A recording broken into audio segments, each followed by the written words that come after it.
Sam Landry threw a one-hitter, and we won 11-0, and defense played well. Base running was good, and I was just really proud of our team in every way. And then we came out Saturday, and Kendra Lamb and Megan Shorman combined for a no-hitter, and we won 2-1. Megan was struggling to find the zone of the umpire, and so we made the switch to Kendra with the bases loaded, I believe. I think it was 2 walks and a hit by a batter. Megan obviously was frustrated with the strike zone, or the strike zone that wasn't there. She saw it, and we put Kendra in. I thought Kendra's lights out. We won that game 2-1. And then we came back. We jump out 5-0 lead first inning, and we give up 5 runs in the bottom of the first, 5-5. We took the lead 6-5 in the top of the second. And then at some point, we had a first and third, and I didn't want to just let the run get to second uncontested. I went for the throw out, and I said, I don't care if they tie the game. I don't want to take any chance getting behind. I felt so good about our offense right then and where we were at. And so we tied 6-6, and then we scored 4 and won the game 10-6. And we used 4 pitchers, Sam Landry. I thought Chloe Riasetto came in and got some key strikeouts behind her, and pitched really well. And then we went to Carly Heath, who I also thought pitched really well.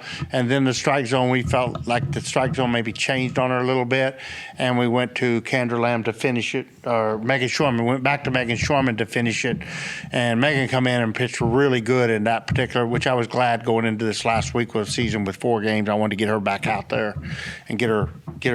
Just let her know we believed in her, and let her know she could dominate, and she did. So that was kind of how the weekend went. And I'll explain the confusion a little bit. So Thursday, my dad was at Our Lady of the Lord's Heart Hospital. Tremendous facility. We've just been blown away, our family has, by how good Our Lady of the Lord's Heart Hospital has been. And he had a heart valve procedure done on Thursday morning. I spent the night with him Thursday night. Left for the airport at 4:30 Friday morning, got to the airport at 6, got to Myrtle Beach at 1:45 in the afternoon, and the team played at 6. So that whole 3 days is really kind of cloudy to me, but I do want to say that, like, we're extremely grateful for Our Lady of the Lord's and the Hospital and Dr. Daly and Dr. Thomasy. We had tremendous experience there. I'm very fortunate to have that type of health care in our community. Okay. Seems like with only a few games left here in the regular season that kind of got all your ducks in a row. I mean, everything's there. It's just about executing from here on. It showed you, I thought the Friday night game showed what we were capable of as a ball club. And then you saw glimpses in games 2 and 3 of how good we can play. Just wasn't everything at one time, but like Kendra Lamb was really good at times. Megan Shorman at the end of the game was really good. Carly Heath was really good at times, and Chloe came in and had really good moments. And then the offense kind of non-existent in game 2 for whatever reason. Maybe tip your hat to the pitcher from Coastal. She was their leading pitcher, and she's had moments where she's been very good. And I thought she was pretty good in game 2.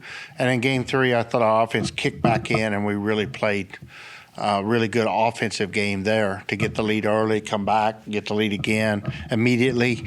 After we lost a 5-run lead, we got the lead back immediately. And then when they tied it 6-6, immediately got a 4-run inning. So I thought we saw a lot of really good signs. I thought the catching, both Piscos and Sophie Piscos and Vic Valdez were both really good. I thought the middle infield of Alexa Langeliers and Sissy Vasquez was very good, and I thought Maddie Hayden was outstanding at third base all weekend. Of course, Maya Davis in center field is Maya Davis, and she's just an elite player. She was really good this weekend, both offensively and defensively. Looking back, how important now, especially now, is it that Kendra kind of bought into the role she's in right now? It seemed like it's paying huge dividends. And how difficult was that process? It's unbelievable to have Kendra Lamb in your bullpen. Like, she's elite talent, and she's worked really hard over her career here, 5 years, to become an elite pitcher. And she's always been a great teammate, and she's always been a great program kid. Do whatever our program needs her to do, she does it. I was just telling at the center field club, she's been here 5 years. Her dad's never called me to complain one time. He's never called me to ask why one time. He's in another country, another continent, on the other side of the world, in Australia, and there's got to be times when he's wanting to ask a question. He never, ever in 5 years he's done that. Just a tremendous family, and they'll be here for senior weekend. So I know our fans are going to want to reach out to that family and say thank you to her. But that's just who she is. She's a really talented player. She's got better and better and better for 5 years. She'll do anything I ask her to do. She'll do anything the team asks her to do. She'll do anything Coach Justin, the pitching coach, asks her to do. And when she does it extremely well. And a closer won't work. If you don't have a closer that you think's as good as your starters, it won't work because you don't want to go to them when you need to go to them. And with Kendra Lamb, anytime our pitchers aren't 100%, I'm ready to go because I know Kendra, when she's 100%, she's as good as anybody in the country. Not just on our staff, she's as good as anybody in the country when she's on. And so it gives us a really good combination of where you can make quick hooks. You can have a quick hook to go to the bullpen, and it's going to pay off most every time. And a very key part of our season was her, and I think her record now is 7-1. I mean, she's got the numbers there to show. It's just she's been. I don't know that her role out of the bullpen has not been more important than either any position, starter or any position in our bullpen. It's been really critical. Coach, to piggyback off of that, talk about this weekend with it being senior weekend and series against ULM and the emotions behind senior weekend. Yeah, senior weekend can be really tricky, and we lost a game a couple years ago to ULM on senior day, and so I'll be in their ear on that all weekend, and I'll be using that to try to learn from and to help our kids navigate through what can be a weekend of emotion and turn into a landmine. So we're aware of all those things, and we're at the point in the season where we've got final exams this week. I'm giving the kids basically giving them a day off today. They had yesterday off. I want them to focus on their academics today and tomorrow. And then when we play La Tech Wednesday night, they're going to have very little. They're not going to have a normal practice week. That could be a trap game, landmine game too. We're just going to trust our talent this week, and we're going to get through the week and do the best we can. If we win or lose, if we lose a game, I'll be upset about it, but I'm not going to be surprised by it because I'm not focused on this week. Next week in the conference tournament, we got to really get to work. And what's important to our team this week is them getting rest and getting their academics in order because it's final exam week. So they need to prioritize academics and rest all week, and then we'll. Going to have to go on the road Wednesday night. And that'll be a long trip back. We'll get in 3, 4 a.m. Some of the kids will probably have 8, 9, 10 a.m. Final exams. That's not ideal, but that's where we're at. That's the reality of it. And could that affect a Thursday night game, especially when you combine it with senior day weekend? That's a possibility. But this team's got talent, and they're deep. We got a lot of players that are contributing right now. I think mentally they're in the best place they've been all year. So I'm really excited about seeing how they do over this next 4-game stretch and in the conference tournament the next week. Coach, with the fact that if you guys win or if South Alabama loses one game that you would clinch another regular season Sun Belt title, what does that continue to do to build on the tradition behind this softball program? Yeah, it's important we keep winning, and I was thrilled that everybody was rooting for South Al to lose a game. I want them to win. First off, I want their RPI to stay above 50. They got in at above 50 RPI, which is critical to us because it gives us 3 more top 50 wins. Texas State's in there. So I was rooting for South Al, and I think they're a quality team. They're a team that can get in that large bid. They're a team that deserves to be in the NCAA tournament from our conference. So that wasn't what I was wanting. I was wanting them to win. I want to win. I want to clinch the conference on the field. I think it's how it should be. I think that's the best case for our girls take care of their own business and get that win here Thursday night. That'll be a really motivating moment, I think. And then to celebrate it on our field. When we clinch it, that'll be something that I think will really be fun at the end of the game if we can make that happen.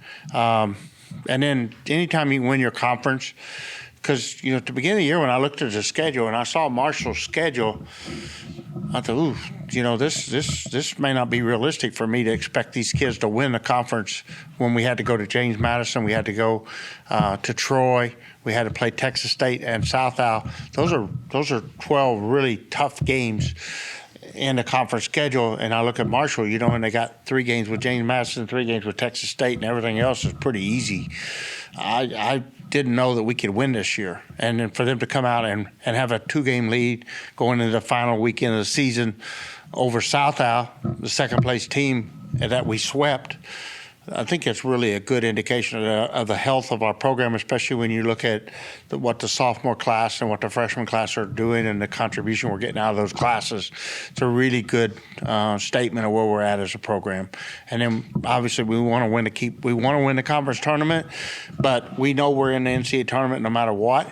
And if another Sun Belt team gets the automatic bid, that'd be great for our league. But we just want to win because of competitive reasons, not because of we have to win to get in the NCAA tournament. That's the beauty of where we're at right now. And it's single elimination, which is great. I've never liked the format of the conference tournament being single elimination the first round, double elimination for 3 rounds, and the championship game single elimination. That made no sense to me. It's a gimmick. I don't like gimmicks. I want it to be pure competition, straight up single elimination. We've got that this year, just like a SEC does, just like any major conference should do. Now, the risk that goes with that, we drop 1 game. We've not lost a game in 3 years, and we lose 1 game, we're out. And we'll live with that, and we'll die with it or live with it or thrive with it. And this team's capable. If they play their best ball, they can win 3 straight, no doubt about it. So does Ms. Vicky ask tougher questions than we do? The Center Field Club asks tougher questions than y'all do. But that's probably good. So, but a lot of really lucky to have the fan base that we have, and we're lucky to have the press that covers us. You guys do a great job, and you take care of us and help me through these moments when I don't know what score was in game 1. So, appreciate y'all. Kind of piggyback off the last question. Do you guys feel like if you run the table through the conference tournament is, because I know when you set the schedule up, you wanted a host. Is that still? Do you feel like that's still on the table? Yeah, they asked that question at Center Field Club 30 minutes ago, and my answer there is the same now. Like I look at it, and I look at the schedule. We played this morning on strength of schedule was number 4. Our RPI was number 11. The last one I looked at, which was 3 o'clock. I haven't looked at it since the NCAA. We still 11? Yes. Yeah. Yes. I expect to be 11. And if it was 2008, 2010, I'd say, yeah, we're going to host. We're number 11 RPI. They used to go just by that. In recent years, the committee has they put other factors into play, which they should, because you don't want to be a computer. The committee's trying to add human feelings to a mathematical equation. The equation says we're 11 based on our strength of schedule, but they have made the weakest part of our resume is the 2-12, I think, or 2-10 against top 25. That's what hurts us. But on the other hand, if you're looking at it, you're not being a computer. You look at it. We got to win over Indiana at 33. We've got to win over Ole Miss at 30. We've got to win. There's one more, UCF, Central Florida. We got to win over them. All 3 of those teams are between 30 and 34. So you add them in, we got 5 wins over top 35 teams. That's pretty impressive. And they also know, like, they're gonna have favorable. They're going to give you favorable consideration when they know you went on the road to play Florida, you went on the road to play Texas, you went on the road to play the teams that we chose to play, not the teams that we had to play because of conference affiliation. And they're going to appreciate that.